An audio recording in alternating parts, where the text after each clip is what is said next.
Hey, Memoir junkies, and welcome back to For Love of Memoir. Today, I'm honored to introduce you to a guest whose story truly spans the globe.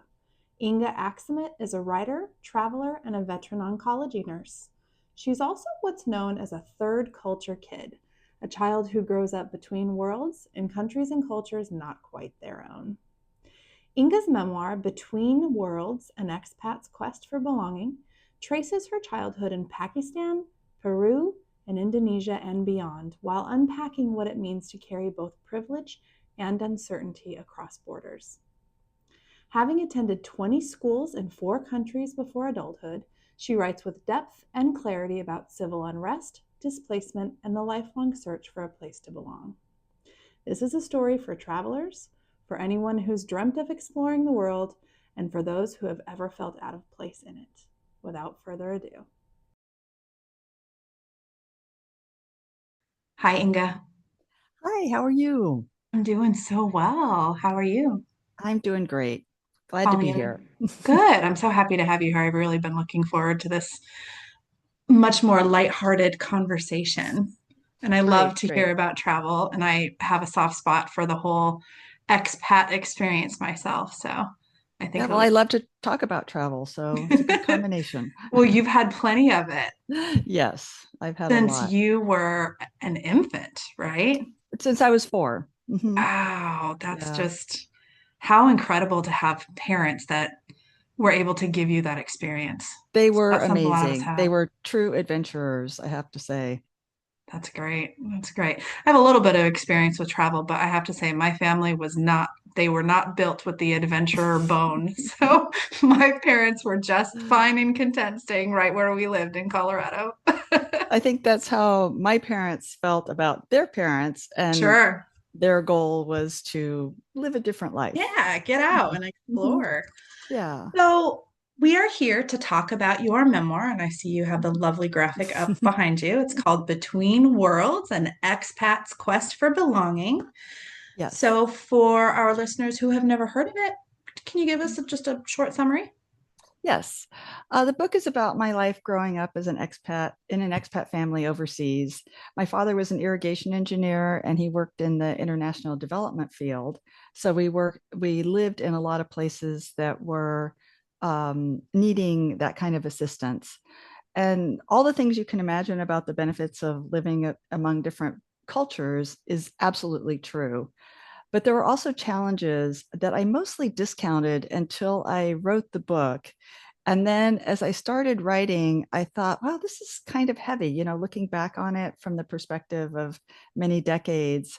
And so it became a much more balanced book, but it was a little bit different book than the book I intended to write in the beginning. Wow, interesting. So you did like your first couple of drafts and then you kind of went back it through a different lens and said you wanted to rewrite it from a different angle. Well, before I even got to the actual writing stage, like when I first had the concept of the book, I envisioned writing kind of a lighthearted travel log kind of memoir. Okay. Yeah. And so, even as I started kind of putting together a very loose outline, I'm not a detailed outliner, but as I started just kind of thinking about how the chapters would lay out, I was like, oh, well, this happened there and this happened there. Okay, wow, there was a lot of heavy stuff that happened in the midst of all the good times. And so then that's when I realized it was going to be maybe a little bit more serious. What made you decide on memoir to tell your story? Well, I was thinking that it would be more of a travel story, as I described. And I was in a workshop with one of my mentors, a well known travel writer named Don George. And he looked at an early draft and it was really a terrible draft. It was like the very first draft. You know how those are. Of course. um, but he's a very kind person. And so he encouraged me to keep going, but to think about what I was wanting to cover.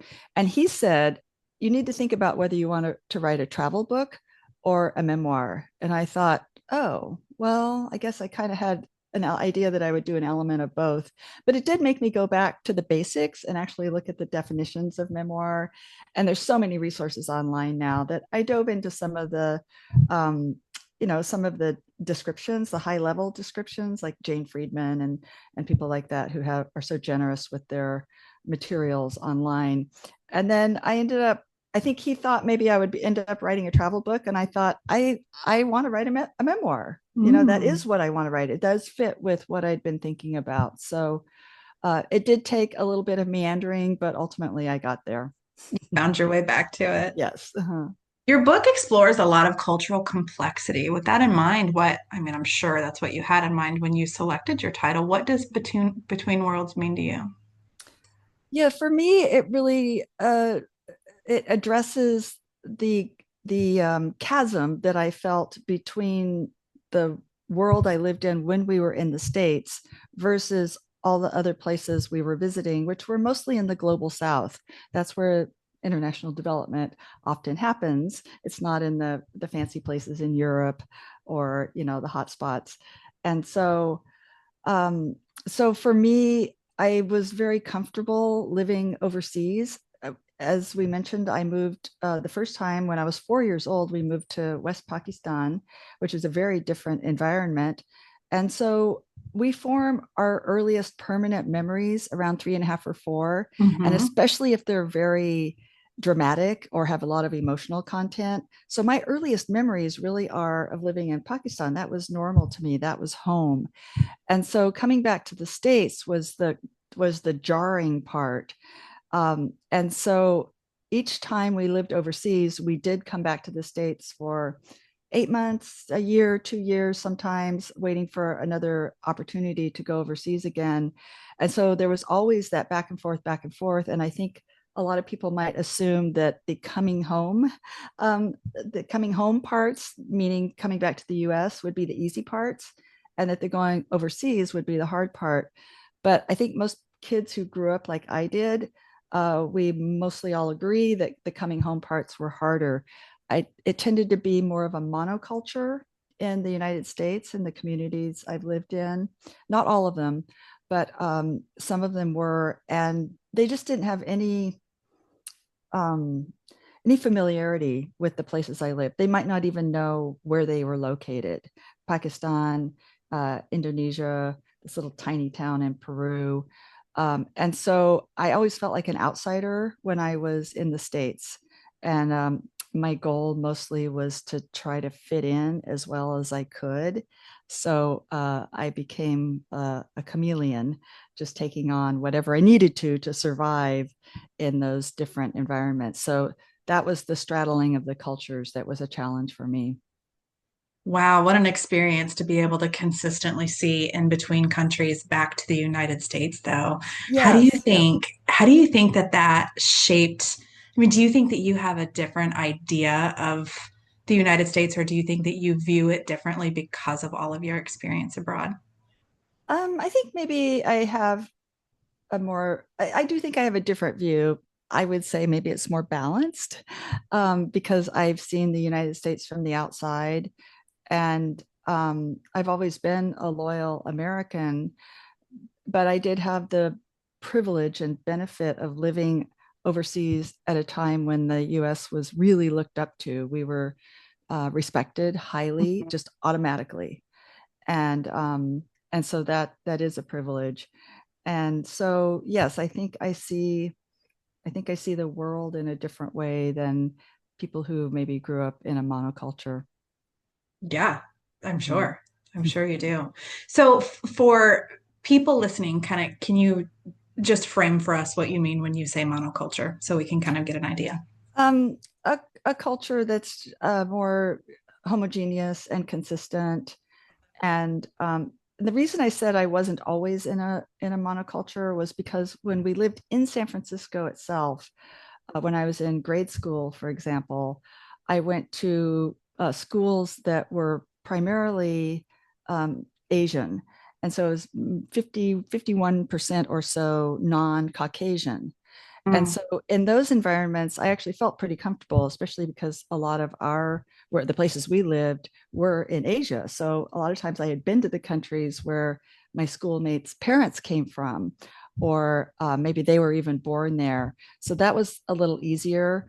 But when we moved to a predominantly white suburb, then Mhm. it was a lot different. And we also lived for a short time in the Central Valley of Mm. California, which was also pretty homogeneous. Mhm. And so that was hard, you know, because people would ask me where I'm from, and I would seize up and think, am I from Pakistan? I'm not Pakistani. I just didn't know how to answer the question.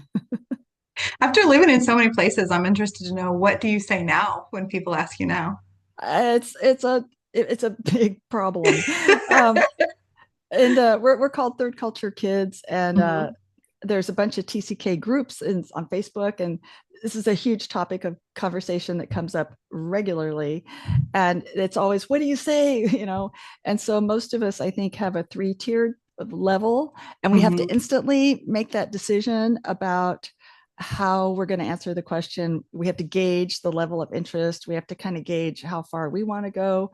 So sometimes I'll take the easy way out and I'll just say I lived in the Bay Area because that's where we lived mostly when I was in the States. Or I may say that we moved around a lot and just leave it at that unless they ask questions.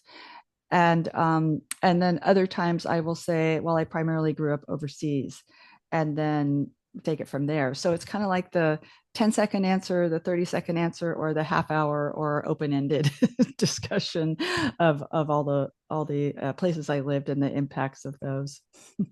Do you find when you're answering that question, just kind of depending on where you're at in the culture of the environment that you're in, sometimes people are interested to know more, and sometimes people just Mm-hmm. brush right past it, like, oh, you grew up overseas, Sometimes whatever. they are not interested at all, and in that case I'm fine with that. I'm not Hmm. going to press it. But it's also kind of amazing to me the number of people that will make an automatic assumption that I lived in Europe, and they'll even ask me sometimes, where did you live in Europe?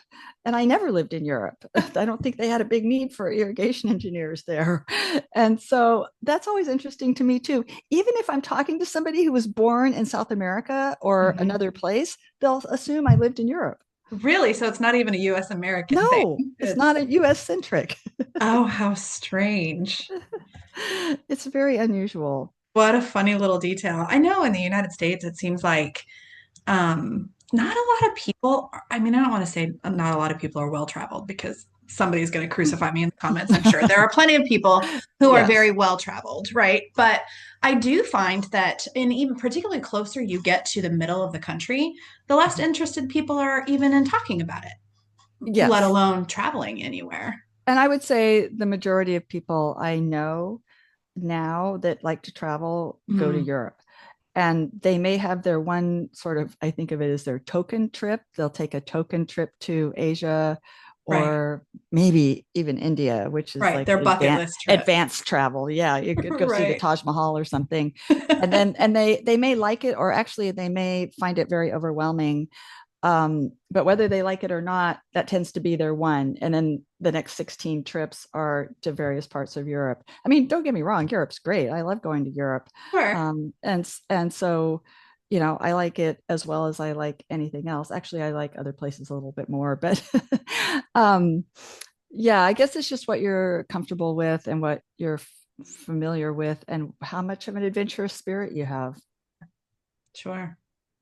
Yeah, I agree. Growing up in all of those different places, I'm sure, and I heard you mention in your book that your parents would say, "We're going home," but you Mm-hmm. always found that kind of funny because you're like, "My home is here," wherever that was Mm-hmm. at the time. Like the US was never actually coming home to you. Right. How do you feel like it shaped your identity of home and belonging? Yeah. And it's kind of funny because, you know, even as much as they loved and identified with the expat lifestyle, they did experience their first 25-ish years living in the middle of the country. So my dad was from Kansas and mom was from Texas. And so to them, I think it still felt like they were coming home. And so that's kind of a weird thing, right? For a kid, you know, we're all in the same family. There's only three of us, and they identify home as being something different than I do.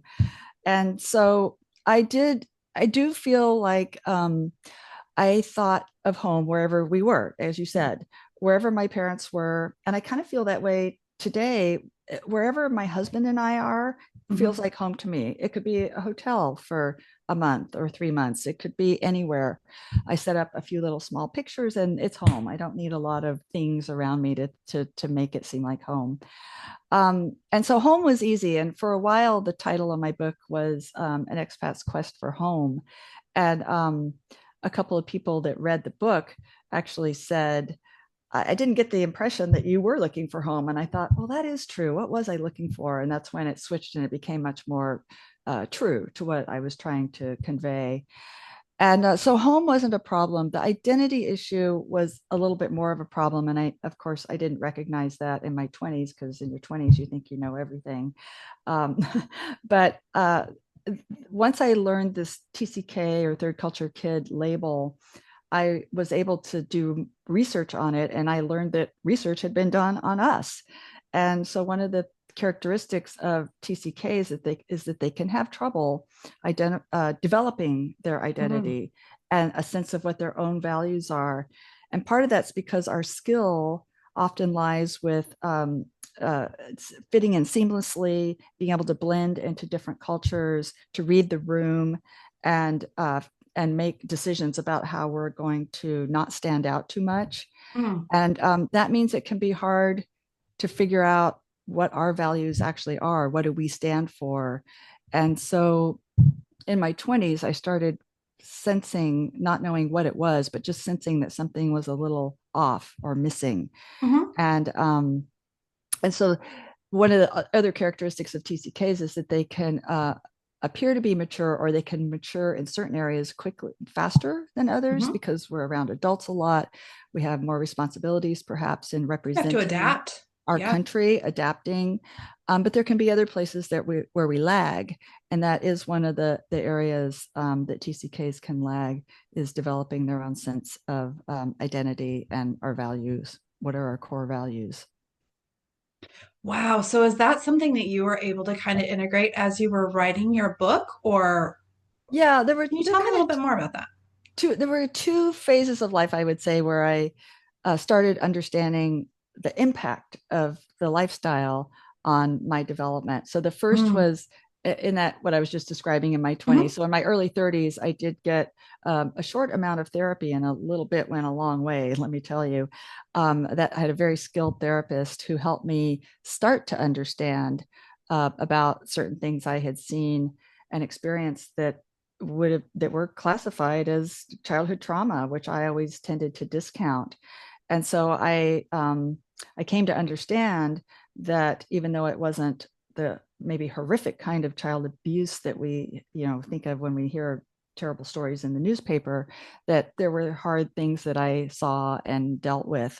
Trauma is trauma. And yeah, so it was childhood trauma. And I learned that some of my responses, which had been protective at the time, weren't always the best way to develop long-term relationships. So she really helped me understand Mm. that I had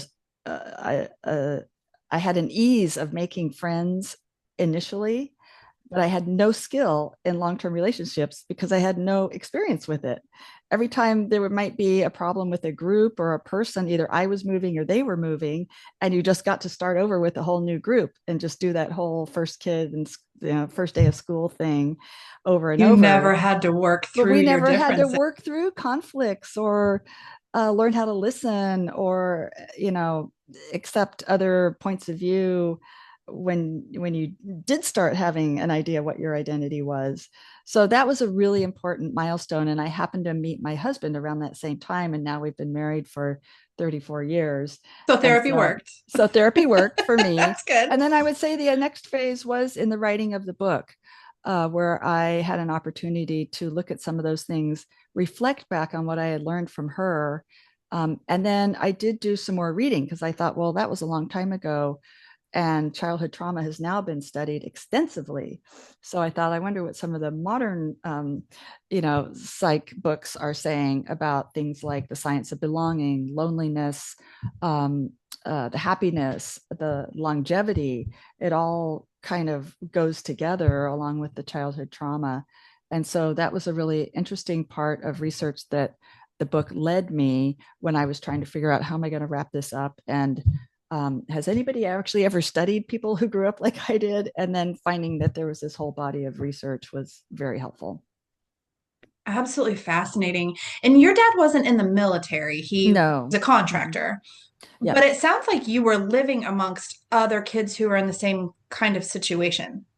Yeah. Well, so the classic TCKs, of which I am one, I'm in a category called corporate TCKs. So there's Hmm. also like uh, diplomats, missionaries, and military, as you mentioned, and those are the main categories for the classic TCKs.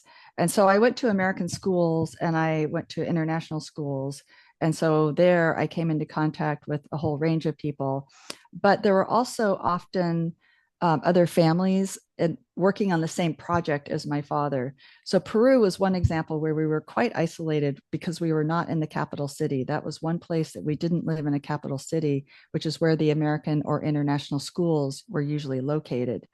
So we were in a very remote area, about 1,000 miles north of Lima, almost to the Ecuadorian border. And there were only 5 American families, period. And only two of them had kids. One was a missionary family, and one was another family who worked on the same project as my father. So I did get some exposure to the other groups, but sometimes the just the circumstances dictated who was available to be a friend. Did you find yourself immersing in the culture more in Peru because of that situation you were in?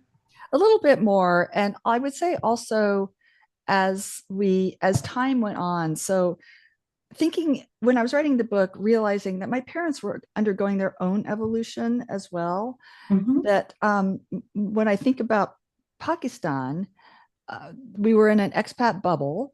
We lived on an expat compound. We had servants. Yes, we were privileged and we were able to afford servants because they hardly cost anything. Hmm. And it was very difficult to manage getting to the open air markets and things like that. But the cooks had usually been trained by the Brits in India. That was their tradition. So they were really good with, lamb and mint sauce and, British foods. And so we didn't even eat a lot of Pakistani food initially. And as time went on, my mother got more adventurous also. And she decided in Peru that she didn't want live-in servants. She did need some help. So we had servants who came in daily, but she started making changes and uh, wanting to eat locally, eat the local flavors and explore that.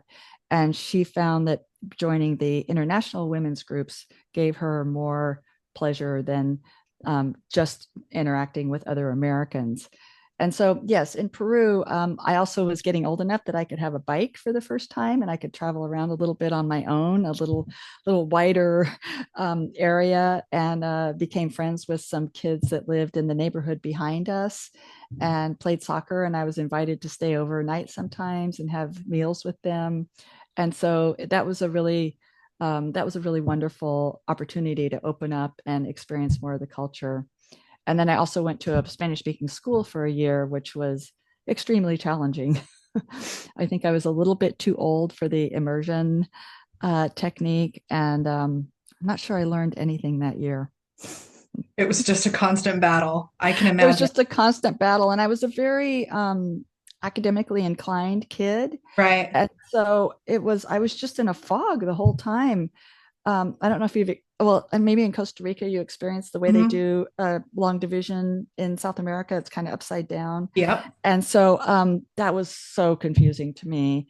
And then I always liked writing, and then I couldn't really write because I didn't have much vocabulary. Right. You weren't And fluent so, enough.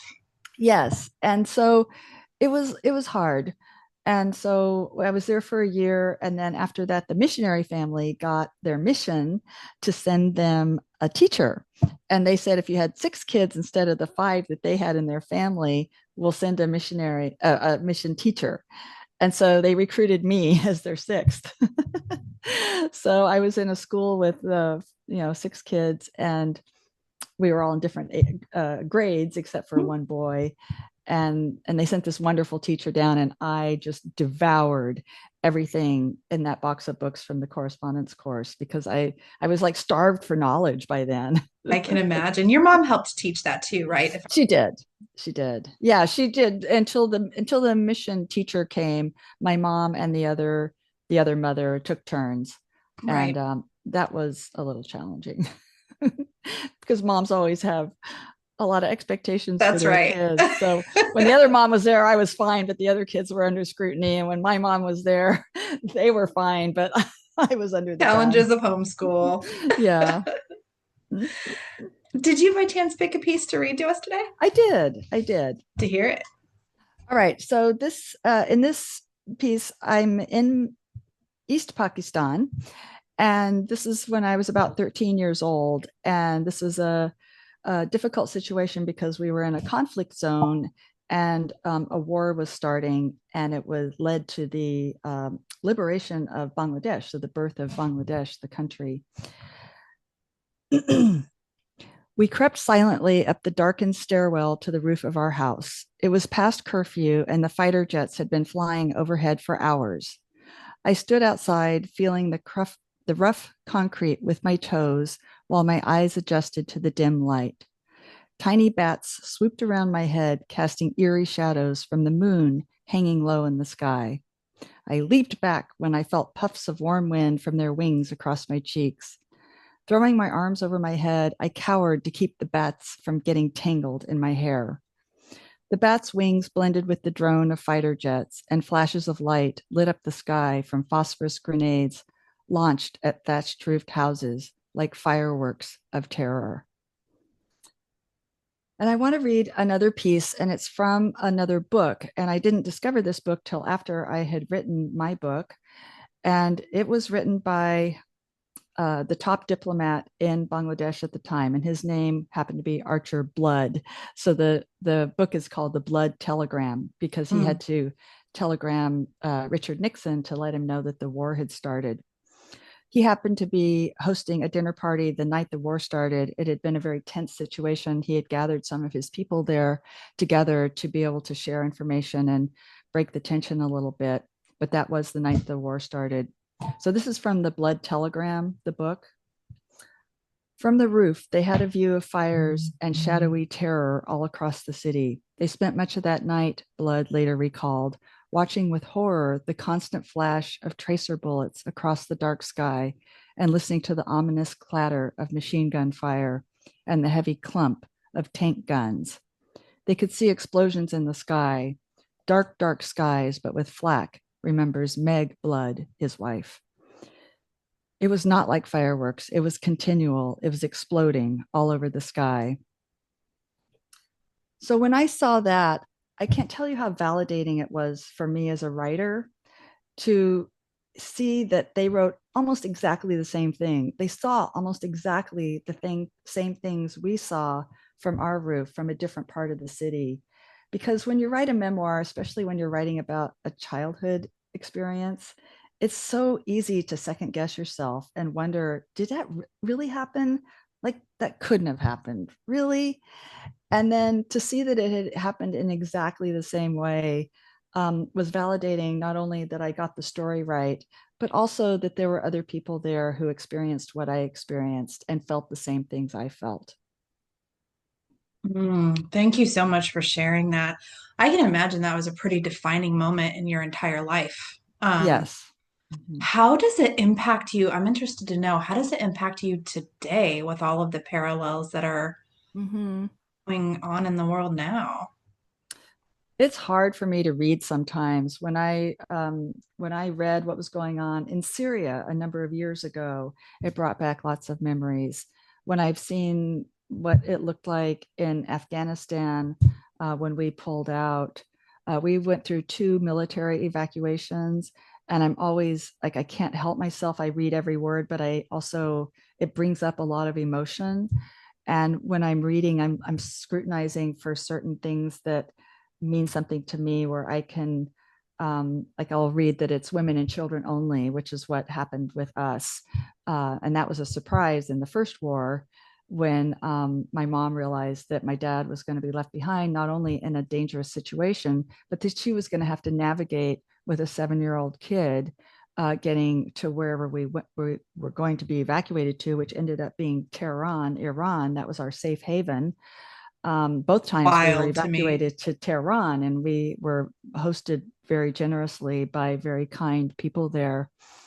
And that she was going to have to be able to navigate across the Middle East and Europe. And this was the days before you had like 24-hour flights. So this was a lot of hops. And so it brings up a lot of emotion for me. And it also, I have an understanding that there's no easy answers to a lot of the conflicts that we see around the world, and that there's a lot going on behind the scenes that we don't know and shouldn't know probably. And that there's just no easy answers.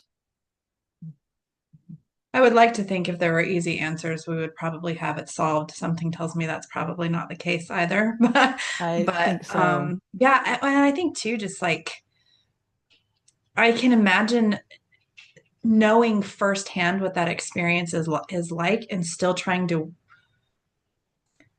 for lack of a better way of saying it, weed through the propaganda while you're Mhm. today, right? Right. Yes, because one of the things when we were there is we didn't have access to much information. So that was pre-internet. And one of the things I got wrong initially, and thank goodness I figured it out before the book went out, was I kept thinking that I had seen news reports in Bangladesh. And then I read one of the amazing things about writing this book was finding how much stuff is online. And so, like, New York Times has all of their materials digitized. So I was able to read firsthand reports that were published on the front page of the New York Times about what was happening. And I realized that the TV and news buildings were burned to the ground on the first day. So there were no news reports. I couldn't have seen anything. And so a lot of what I think I saw then are things that I saw later, that were published, that I saw once we got back to the States. And so so that makes it even more challenging Yeah, when I know what people in those situations probably don't know, that they're not able, because maybe the internet has been shut down, and then whatever they are getting could very well be propaganda. So in the book I talk about in the in the Bangladesh Liberation War, uh, one of the things that we enjoyed was listening to the newscast every night. And so at 6 o'clock, there was a 30-minute newscast. So 10 minutes of the news was presented in Urdu, 10 minutes in Bengali, and 10 minutes in English. And I really liked the young man who read the reports. And during the war, he started looking worse and worse. First, he just looked kind of tired. Then he started looking a little puffy. Then he looked bruised. And then he disappeared. And we never saw him again. He was replaced by somebody else. And he was reading propaganda. And so I can only imagine maybe he was resisting, or who knows what was going on. But um, people disappear. And so you happens have to to be, reporters all the time. yeah. And Still it's, today. yes, absolutely. And so you have to be really careful. And so that fear, and again, like, we had so much privilege. I had that blue US passport that allowed me to be evacuated to safety without experiencing much actual danger. There was a little bit of danger in that one. But, we couldn't save our servants, we couldn't help them escape. And so by that time I was 13, and I was old enough to understand what was Hmm. happening. And there still was no internet, no real way to communicate to find Mm-mm. out if they're okay. So you just, with no real No, we conclusion, never heard anything walk about them away. again. And even when we had to leave my dad behind, we would be lucky to get a telegram, every couple of weeks. But, for him to actually be able to travel down to the telegraph office, and I don't even know if they were still running yet. I'm not even sure that we were able to hear from him when he was there. Um, so I know in one place he had to get out overland and go to Afghanistan, and perhaps he was able to telegram us from Afghanistan. Wow. Yeah, I can't even imagine. Like, yeah, I can't begin to imagine what it's like to just sit and wait, I hoping that know. you'll get the next Yeah. one, It seems knowing it's unreal probably gonna be now that weeks. we did that, and we did it more than once. And so I think also writing the book gave me much more of an appreciation of what my mother was going through. It was easy for me to remember all these things from my perspective, but then Mm, writing, slows everything down and you really have to think. And I had to think about what I actually remembered and how to record that and how to describe it. And then that allowed me time to really think about what was it like for my mother to leave her life partner there and then try to be brave for me, which she always was. She always made it seem like nothing was wrong. And so now I know how hard that had to be for her and my mm. dad. So yeah, it feels a little unreal at times that actually happened to us. I'm sure, because Mhm. communication style, by the time you had received telegrams from him, it had been Mhm. days, probably weeks, so anything could have happened. And Exactly, before you exactly. received the next one, anything could have Right, happened. So it was right, you never had relief of, phew, he's okay. right, right. Not like every day, not like now where perhaps you might be able to get word once a day, Right. but she's waiting weeks to know if he's safe. Man, Yeah. strong woman. Yes, very strong.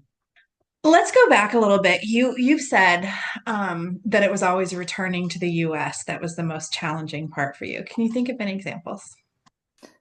Um, yeah, coming back to to to California after the Bangladesh Liberation War, we ended up moving to this white suburb that I mentioned earlier. So before that, I had been living in San Francisco when we came back. So I assumed that we would be in San Francisco again, and that I might even be able to reconnect with some of my friends there. And but instead, my parents thought it would be a better idea for me to go to this suburb. I think they were a little worried. I had gone to three schools on three different continents in one year, and that was the year before I started high school. And I think they were worried that I wasn't going to be able to even get into college if they didn't kind of like get things focused on what was important. So in their mind, they thought it was better that we go to this suburb. So I was just coming out of that whole war situation that we were just talking about. And again, at that time, I was 13. So understanding what was happening, trying to follow the news. And at that time, the news was pretty dominated by what was going on in Vietnam. And so everybody knew about what was going on in Vietnam. And so Bangladesh wasn't really being covered very much. And so that was a time when I would make friends and, they'd ask me where I was from because everybody else had been going to school together for, years and years and years. If they And already they had forged their relationships. exactly, they already had their groups and their, the jock groups and the cheerleader groups. And so here's this new kid. And then when they would ask me where I was from, and nobody even could relate to to where to what I went through in Bangladesh. So, I think being in high school, we all know what how traumatic that can be for everyone, not just me. Yeah. um, so what we really want in high school is to fit in, right? We want to be part of the in group or just like any group. It doesn't even have to be the in group. And so I think that's where I really started. I don't know, I probably did in other places as well, just like try not to draw attention to myself. So that's where I think I played a role. I was pretty good in sports, and so I went out for everything: basketball, gymnastics, swimming, track and field, archery. And so I made some friends, and I just tried to play the role and not really think about what we had been through. And in my family, that wasn't a time when people spent a lot of time thinking about how the children were doing. And so I don't really remember talking to my parents about what we had been through in any of the situations where Hmm. we had to leave suddenly. So I just tried to bury everything and be as American as I could. And I felt like I was pulling it off okay. But I don't think that was necessarily the best thing for me in the long run. Right. Right. Well, thank goodness you had the knowledge later, or the fortitude, if you will, to seek out help and kind of try to Mhm. integrate, because your parents kind of grew up in a war culture. Mhm. So, I mean, those things I guess were relatively normal for that generation, right? Like Yeah. that Plus, my dad stuff. had been in World War II. So he had been Yeah. stationed in Indonesia, a place that they lived in later. So he got to go back and see some of the places where he was. And so he was in Papua New Guinea. That's where they were stationed, and Hmm. and did a lot of saw a lot of action in the Philippines. And so yeah, and I think because they, as I mentioned, they very strongly identified with the expat lifestyle, and so they put on um, a positive outlook. You know, they put on they just made it seem like, yeah, we went through that, it was okay. And I think maybe it really was to them and to me too. You know, so we kind of just rolled through it, and we did have a lot of really great experiences as well.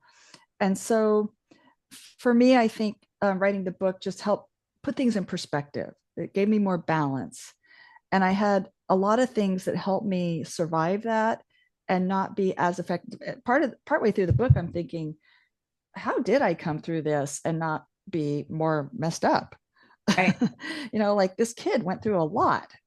And so, and in that research that I did into some of the psych literature, I also came across the importance of those positive childhood experiences. So we know about adverse childhood experiences. And so positive childhood experiences can balance those out. So I had definitely some of the things that they list, like having some adult uh, people who were mentors and good listeners and were good supporters. And I had books, and I loved books. And so I had whole, you know, friends in the book world, and so I had a lot of support getting through those. So I think that helped balance things out. I think overall, even with all of the traumatic experiences that you had, um, and there were several, I think have being able to see again, going back to being able to see the difference of that, and then coming back to the United States, to your point, like it just creates an overall well-balanced human being, because Yeah, you know what the world looks like rather than just your little keyhole view of it, Central California. Right? for sure. For sure. I recently read a book. It's been out for a while. I came to the party late on this one, but it's called Don't Let's, did I write it down? Don't Let's Go to the Dogs Tonight. Did you read Hmm. that? Have you read No. that? It's about a kid who grew up, an American kid, or was she um, European? Who grew up in Rhodesia, Okay. and but in some really terrible wartime situations. And so it was the first book I had read. I mean, her experiences were maybe even crazier than mine, and the way she wrote about it as if it were just so matter of fact was another thing that was really validating to me. Like, yes, this really is how families acted back then, and probably now too, who are living different lifestyles and conflict zones. And that's just, you know, military families. They're used to this all the time. And so I loved how she didn't play anything up. She didn't make it seem like it was more than it was. It was just like, yep, I was 10 years old and I learned how to start an IV just in case all the parents were dead and I had to do this. And I was like, wow, okay, that's even more intense than mine. But it was really great for me to read a book about, like, yes, this is how kids are. They just roll with it, whatever they're Right. exposed to. Well, and even the That's your adults too. normal. When you're in Yeah, it, you live it. When you're in it, you live it, right? You just do what for it takes sure. to, yep. And I think that's one of the perspectives I have, I think, is that when people are caught somehow in these conflict situations, your norm This is how adaptable humans are, right? Think about all the people that are living in wars that have been going on for a long time or lived through them in the past. And then your norms, you just adjust to them. It's like, okay, our job today is to go out and look for food. And so it's kind of amazing that we can get through these things. We're And resilient creatures for sure. resilient does help to get a little bit of help when you come back. To be able to fit into normal society again. So, did you journal when you were younger, or did you do all of this from memory? I did a lot of it from memory. I have very little from my childhood because of the moves and some of the sudden ways that we moved. So I have hardly any school records. I've got like scraps. There's like a report card from from this place or something from that place. I have hardly anything from Bangladesh because that was so sudden and we were only able to take out one bag. So there were a couple of journals I had. One was when I was in my early 20s. So the chapter that I wrote on taking my friends through Southeast Asia, Hmm. that one I had some notes. It was very helpful. And I also had the benefit in high school of being in a creative writing class. And I wrote about a number of my experiences. And I don't know, I moved around a lot as an adult also, and I have very little. I'm not a person who collects things because Mm. of how I grew up. But I think it's because it was such a skinny little folder. It didn't have much, like maybe 10 or 12 papers. But it was so small that it was like, oh, maybe I'll need these someday. And they're not taking up a lot of room. So they just kept floating around in a filing cabinet. And so that was super helpful also. I wrote about my Peru experiences in the schools. I wrote about my war experiences. And so I was a teenager then, but had the benefit of it only being within the last 10 years instead of now, which would be decades. But the rest of it, I had to go back and piece together. My father passed away in 2021, and my mom had passed away in 2019. And dad had spent a lot of time in the last 2 years reminiscing. And I kept a little notebook by his bed. He was pretty frail by then. He was 98 when he died. And so every time he'd start to reminisce, I would write the story down again, even if I had written it down before, because a lot of times some little extra fact would work its way in. And then I would prompt him sometimes, like, Dad, I don't really remember very much about this, this experience, or what was the worst thing or best thing. And so we would just spend a lot of time. And so I'm so thankful that I have some of those notes, a lot of those notes. And as I was writing the book, I wished I had even more, of course. Um, I was going to ask, did you find that there were any challenges making a cohesive timeline? Because it is a very linear, chronological time. It's very clean. Did you have any uh, challenges with that? you mean remembering like the order and that kind Yeah, of? making sure that Yeah, you for can put it sure. all together and Yeah, so my COVID project, because I had very little creative impulse, I so respect the people who are able to write, screenplays and right. novels. And I was taking care of dad and dealing with that. But we had to clean out the house already. So I had this stack of passports that was pretty big from our family. I had mom's and dad's and mine. And so I started looking through those, and I ended up, my COVID project was every time I would have a free hour, I would scrutinize a stamp or two. And some of them were really hard to read. Some of them were in other languages. I had to send the Arabic one to a friend who speaks Farsi. And I created a spreadsheet with a timeline because I was starting to lose the threads. And dad was even alive then, and so we remembered, of course, the chronology of where we lived overseas.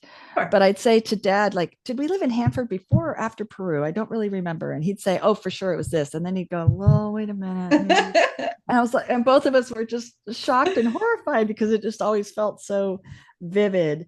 So I built this spreadsheet, and I must have referred to that thing, several hundred times as I was writing the book, and I still refer back to it now because it it was so fragmented. And then I had a separate tab of where I went to schools because a lot of times it was I'd start school in one continent and end on another. So I had to like break it into fall and spring semesters of what country I was in or which school I went to. So I have a whole separate one on schools. You created yourself a little timeline to be able to I follow. did. I did Smart. for sure. That's Yeah. a very smart way to tackle it. And then when I was writing a rough outline, like the stories that my dad was telling me, I would come home and and transcribe those. And so I had a Word document, and I just put headings, for each country. Yeah. And then as each memory would flow in, I would just find where it belonged in there. That thing grew to about 36 pages, just my outline with little stories and anecdotes and addresses that I found and things like that. So that helped a lot. Wow. Do you work with a coach or an editor or anything, or did you just do it on your own?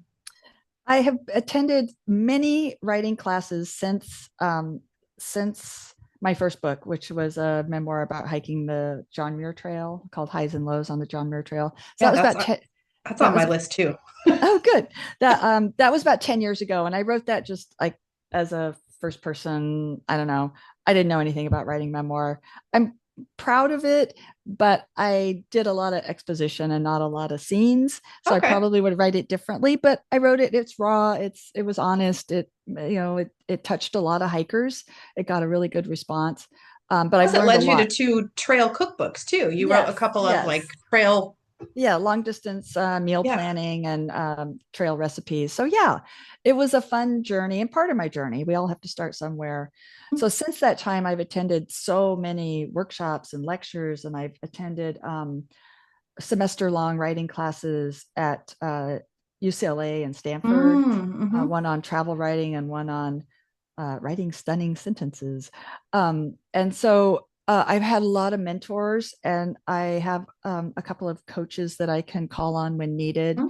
But I would say that probably the most valuable piece of writing both of my books, of both of my memoirs, has been critique partners. And so I did have two critique partners that have gone through, each chapter. They were writing their own book. So we just exchanged chapters every month. And so they were very instrumental. And then I had about 10 beta readers. And so, of course, that meant I had to ask 15 or more to get 10. Right. And I had about 60% friends and people I met online and people who Okay. lived expat lifestyles and, a whole range. And then I had about 40% who were what I call professional writers. So they had written their own book, or they were an editor, or they have different perspective. Yeah. And so that was incredibly helpful in tightening up the book, deleting scenes that didn't add to the story.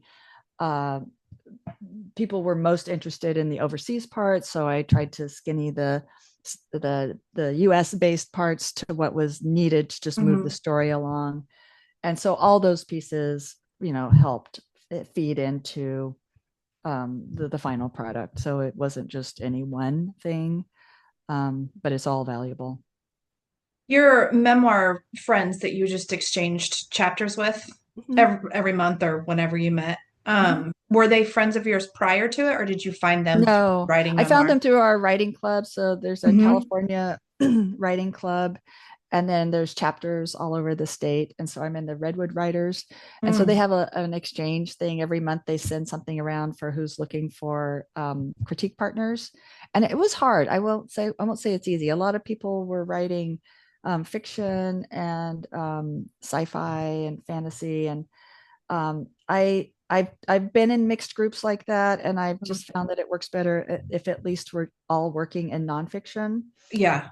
And so I did actually work with somebody who was writing a historical fiction book, but that's also, I think, has a lot of similarity. She was writing about a family story that happened to her mother, and so I really enjoyed that. But uh, I did find that that's helpful if we're all writing something in the similar genre. I can't imagine having to critique other people's work from several different genres. Yeah, one time I was I in feel a like that group would that be a had lot. poets and Yeah. fiction, and I thought it was really interesting, but I didn't feel like it was necessarily very targeted. So yeah, it is challenging to find critique partners. And Mm. then I attended a travel writing conference. It's a big one that's held out here at Book Passage every year. And I was accepted into a intensive workshop with Tim Cahill. He's the Mm. founder of Outside Magazine. And our group really bonded. And so we have stayed together for 2 years, and we meet on Zoom because we're from all over the country. So whenever I'm in a group that feels like there's a connection, I kind of grab onto people like, hey, is Yeah, anybody interested in, working together? And sometimes it works and sometimes it doesn't. But, you just really have to like grab those moments when it feels like it's happening, because it's hard absolutely. otherwise. Yeah, find a tribe. That's what I tell people all the time. Yeah. Find Yeah. people you can connect with. I have a lot of friends who are more than willing to review Mhm. content from my memoir. But I do have a very small memoir group that I meet with a couple times a month. Yeah. And we met in an online workshop, and we just continued carrying on workshopping each other's pieces Yeah. post that paid workshop. And we're growing together. So Hmm. we're learning every week how to give better feedback, and For how sure. receptive each of us can be and what we're looking for. And it's been invaluable, honestly. Absolutely. Absolutely. There's also a great Facebook group called We Love Memoir. Hmm. We Love Memoirs. And I found a few people there who wanted to be beta readers for me because they had a similar experience. And they're also really great at reviewing. And they have a sidekick group that's for authors. So sometimes there's ways you can connect with people through Yep. various different Facebook groups. There's a bunch Technology is a on Memoir. fabulous thing. It can Yeah. be. It Yeah. really can Well, be. it has a dark side too. There's definitely an Yes, underbelly, but but it still has some real benefits. it does. It absolutely Um, does. How about publishing? Let's talk about that beast. yeah, How was that experience for you? it was good.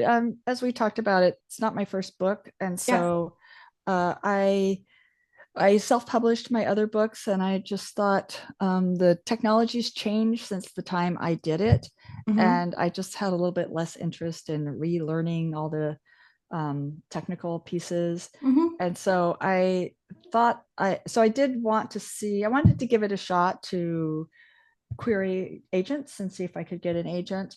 And I gave it about 3 to 6 months, and I didn't get any interest. And so I wasn't necessarily surprised, and I didn't feel bad about it. I just felt like my book wasn't landing with what is selling right now the most. And so that's just something we have to deal with. I keep hearing from editors that the romantasy category is the number one seller. And, my book isn't that. So I gave it a shot and learned from doing it and did the whole book proposal, and then ultimately ended up deciding to go with a hybrid publisher. And Okay. so it went well. I had already had all the feedback from the beta readers. I had paid a friend, so she didn't charge me very much. I had already paid a friend to edit it lightly. Hmm. And so I felt like it was in pretty good shape. And then my editor did my publisher did edit it as well. So we went through another long period of time, doing chapter by chapter once again. And so that was very helpful, but also, took quite a bit of time, and did improve the book. So I would say it went smoothly. Appreciated being part of a team. I love the cover. They listened to me, the designer listened, and I said I wanted it to have vibrant colors and to reflect, that sort of split between cultures. And I think they did a really good job. And so I appreciated that teamwork action, having an editor and a publisher, and that I wasn't the one having to make all the decisions, that I had an Yeah. expert there. So it went well. I would just say I was kind of ready for unexpected delays, and there were some, and it still felt like a lot of delay. And in the end, it's not that important. And I was very happy with the result. What have you learned since sharing your story with the world? What has it taught you about you or about your experience living abroad? Well, I found that people are incredulous that my parents would keep choosing the lifestyle, which kind of surprised me. but maybe not, maybe I shouldn't have been surprised. And so I think it made me understand how really unique my lifestyle was, because I didn't really realize that my our lifestyle was unusual until high school. Even Sure. though I was back, kids just, they're kind of in a world of their own. Um, and so then I grew to understand that it was different, but I don't think I truly owned it. But some of the questions that I've gotten when I've done live events, and some of the questions from my beta readers too, were kind of eye-opening and helped me understand how different it was. And I guess I felt good that I wrote the book, that Mm-hmm. I wanted to be able to share what that lifestyle is like, and also the places we lived back in the 60s and 70s. A lot of the a lot of the old traditions are changing, and Mm. that's okay. I'm not a person who feels like we need to preserve everything the way it Old was. ways. Yeah. Yeah, the old ways, but it is changing, and so there's a record. And I appreciate all the other TCKs who are writing books too about their childhood, because it preserves for history an element that is disappearing. And there still will be expats, but they're going to live in a different world. Yep. And Very different experience. yeah, yeah. So I would say it helps me understand and be have more empathy also for kids who grew up and maybe were a little bit more affected than me. Mm-hmm. I also I connected with a few people that I either knew or that I met through some of these Facebook groups. Like there's a group for the people who were in Bangladesh at the same time I was, and we're all pretty affected by that war.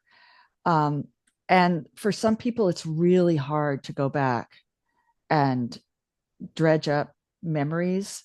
And for whatever reason, their memories are harder for them. People living overseas have the same issues that everybody else does. They have alcoholic parents and parents with mental illness and all kinds of things that don't go away just because you're in a magical new country. And so I've also learned to be very gentle and respectful when I get very excited about wanting to talk to people about our shared experience, or even if we didn't live in the same places, I want to just dive in. And that's too much for some people. Not everybody's receptive, Not huh? everybody can do it. It just brings up a lot of painful memories for them, and they get overwhelmed. Wow. I can imagine everybody's going to deal with that kind of Mm-hmm. traumatic experience in a different way. I had one experience where I talked on the phone with somebody who was in Bangladesh, and we had this really animated, excited conversation. And I felt like I felt like my life was coming out of her mouth. Like she was saying what happened to me happened to her, and it was so overwhelming for me even, that I had to cut the conversation short. And she um, and then I said, I really, really want to talk to you some more, but I can't do any more right now. So can we just like end this? And then maybe we could talk in a week or so. And then she wrote me and said she didn't think she could talk again because Wow. it was too much for her. It brought up too much and she was distraught. And then we finally found our way after a couple of weeks. She wrote to me, and now we still keep in touch. And it's been over a year, maybe longer. And we just had an email exchange, but we can modulate it more on email Hmm. than in person. And But I'm sure so just knowing that somebody had as close, it sounds like it was a very, very similar experience to what you had. Just knowing that there's somebody out there, that's a bond. it totally is. Yeah, all the people in that group I feel bonded with, even though I actually didn't know any of them. We were there too short a time, and I only had a few friends, and none of them seemed to be in that group. But we all experienced the same event at the same time, and Mm. so it is a part of my community, and that's what's helped me. And I think if I've learned anything, it's that all of us have probably felt like outsiders at some point, even if they didn't live this crazy, colorful, outsized life that I did. But we all have gone through traumatic times and have felt like outsiders. And I've come to realize the importance of community. And so, friends, family, and community. So, all those psych books that I looked at, they all came to the same conclusion. It doesn't matter if it was the belonging or the loneliness or the happiness study. They all talk about the importance of social relationships. Mm. And so, friends and family are kind of obvious. So, I've always been a very loyal friend. My family was important, but my parents are gone, and that's all there was. There's no siblings, and I never really paid much attention to community. It's just a thing that exists wherever you're living. But community However as short term you're going to be there, because yeah, you yeah, but left it's just communities regularly. yeah, but it's almost like visiting a place, you know, Yeah. and Okay. there's a community. But in writing the book and reading those sources, I came to understand the importance of community as a social safety net, that those broader, looser relationships still play a very important role.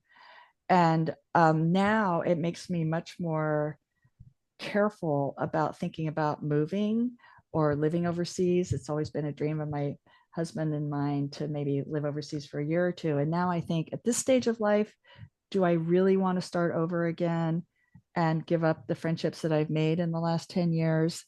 And so I think in like 15 years ago, I would have been much more cavalier about that. But now I realize, you know, relationships take work and they take being around.